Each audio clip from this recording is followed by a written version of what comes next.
Hi friends, তোমাদের প্রত্যেকে আমি স্বাগতম জানাই আমার চ্যানেলের পক্ষ থেকে।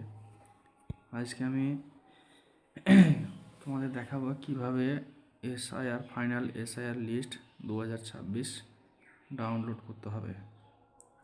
তো স্টেপ বাই স্টেপ তোমরা ভিডিওটি আমার দেখতে থাকো, আমি ডাউনলোড করে দেখাচ্ছি তোমাদের।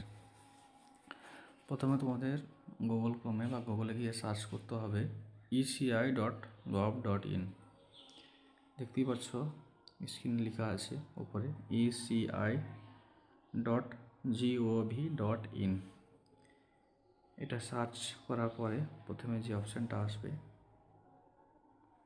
আমি প্রথম থেকে দেখাচ্ছি, আবার নতুন করে দেখাচ্ছি। তোমাদের সার্চ করতে হবে এখানে eci.gov.in। এখানে ফার্স্ট দেখো লেখা আছে eci.gov.in, এখানে ক্লিক করতে হবে। ক্লিক করার পরে কর্নারে লেখা আছে SIR 2026, এখানে ডাউনলোড ইলেকট্রো রোলে ক্লিক করতে হবে। তো এখন ডিস্টার্ব হচ্ছে, অনেকজন সার্চ করছে, ওই জন্য হয়তো লোড নিতে পারছে না বা সার্ভার প্রবলেম হচ্ছে, তো পরে তোমরা এটা দেখতে পেয়ে যাবে।